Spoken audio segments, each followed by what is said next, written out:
These two cameras are still quite popular. I get a lot of questions that which one should I get when people are getting second-hand gear. Both cameras were introduced in 2015. It was February 2015 when E-M5 Mark II was launched, and then I think it was August 2015 when E-M10 Mark II was launched. And I remember I was present when E-M5 Mark II was launched in Prague. It was a really good event. Hi, it's Peter here, and let's start with the specifications. If we look at the specs, we don't see that much of a difference, but of course there are some differences. The first one is that they have a bit different LCDs. E-M5 Mark II has a fully articulating screen, and E-M10 Mark II has a tilting screen. And it depends which one is better, what you like better. I like the tilting screen a bit better, but there are some advantages with the articulating screen too. So that's mostly a matter of taste. They both have the same 16 megapixel CMOS sensor, TruePic 7 processor, and 5-axis IBIS. So not much differences there. But what made the big difference is, then now I have to check when it was. November 2015, E-M5 Mark II got a big firmware upgrade when they introduced focus bracketing on that camera, for example. And there were 5 or 4 other things that were added. And focus stacking came later in the newest firmware 4.1. And E-M10 Mark II hasn't got really big firmware upgrades. So there is one difference between E-M10 cameras versus E-M5 cameras, that E-M5 cameras have got a lot more firmware upgrades and the camera has become better after launch. So if you do a lot of macro photography, then E-M5 Mark II is a lot better. And also it has the high-res mode. So if that's something that you need, then it's a no-brainer. E-M5 Mark II is better for you. And of course, there's one big difference too, is the weather sealing. E-M5 Mark II is a lot better in that sense. It has a proper weather sealing. E-M10 Mark II does not have. So that's another point kind of for E-M5 Mark II. The weather sealing, I think, is really important, and that's what I at least think, because you need to have a camera that can be used anytime, so you don't have to worry about if it's a bad weather or not, because bad weather is a good time to photograph. And then there is one thing that's also in favor for E-M5 Mark II is the video qualities. I remember 2015 February in Prague, that was a big thing. There was this Finnish production company called Kauas Creative that made this demo where we could test the video qualities, and they kind of made a short film with the help of the participants. So that was a lot of fun, and that was a big thing then. And I remember using E-M5 Mark II quite a lot when I was doing video because of the really great image stabilizing and the quality of the video. And it also has, I think it came in a firmware, it has the flat profile. So if you're doing video, there's another point to get the E-M5 Mark II. And then handling and usability. And I think that is one of the most important things in a camera, that is easy to use, it's fun to take with you, fun to photograph with. It's a lot more important than image quality in my opinion. Of course, image quality matters, and I will talk about that a bit later.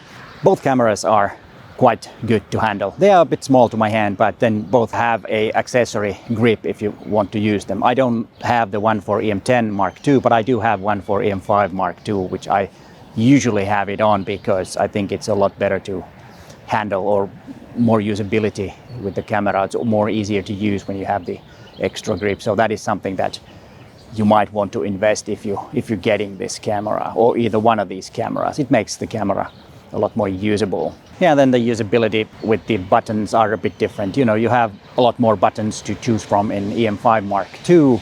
And then of course the biggest difference on usability is the mode dial is on different side of the camera, and is not that big of a deal. It's more about getting used to. And then let's talk about customizability. That's also another important feature, that you can customize the camera to your likings and set the buttons the way you want them to be set and have different functions in different buttons. And on this one, E-M5 Mark II is a lot better. It has more possibilities to customize the camera for your needs. And both have the very good feature where you can set my sets to mode dial. And it's a really good feature that unfortunately is not available anymore in the newer E-M10 Mark III or E-M5 Mark III cameras. I don't think even E-M10 Mark IV has it, which is a pity, because I think that's a really good and valuable and good feature. When I was looking for images for this video that I've taken in the past, I was a bit surprised how much I actually used the E-M5 Mark II. I've had it on my trips and I even used it for my work. And here is an example when I was photographing a photo for a story when Pokemon Go was really popular. And when I was looking at the images, I couldn't really see any problems in the image quality or any, it was totally fine. And as I said, I was really surprised how much I've used. An E-M10 Mark II haven't used that much, but I've taken a lot of photographs with it for my videos because it's really nice and easy to put in your bag when you have all the video gear in there too. So that's why it's one reason I've used the E-M10 Mark II. And as you've probably seen in my previous videos, no problem with the image quality.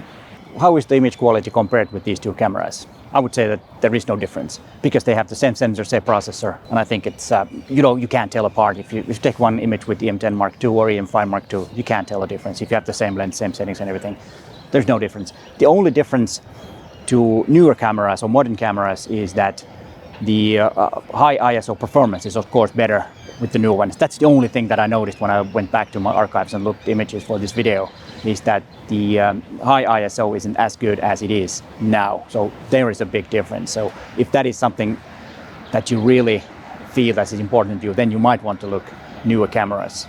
But other than that, there's no problem with the image quality. So if you want to have a really good, inexpensive camera, both of these are good options. Image quality is not an issue. And then a few words about the AF speed. There's not much of a difference between these two cameras. They're about the same. I didn't, in general photography, you don't see any difference. And if you're looking for used gear, I would put the money in the lenses and save some money on the body. So I would get a used body and buy some newer lenses, which is always a good thing because, new lenses are always a bit better because better coating and all that kind of stuff. So in that sense, I would put the money in the lenses instead of the body. So getting a used E-M10 Mark II or E-M5 Mark II is a good idea. And then what about the price range? At the moment when this video was made in June 2022, the E-M10 Mark II was around 200 euros/dollars and E-M5 Mark II was about 250. So there's a slight difference. Okay, 50 euros might not be that much, or it is much, I don't know. It depends. This is a good combination. E-M5 Mark II and the 20mm f1.4 Pro lens. Maybe I can get some good images now that it starts to rain. No, sorry. When the sun is starts to shine. It was raining like 5 minutes ago, but now the sun is shining and it looks pretty good. What I would get is most likely E-M5 Mark II for the reasons that I've already said. Better video quality, better customizability. Those are the things. Which one would you get? And here are some more videos about both of these cameras. But hey, thanks for watching and bye for now.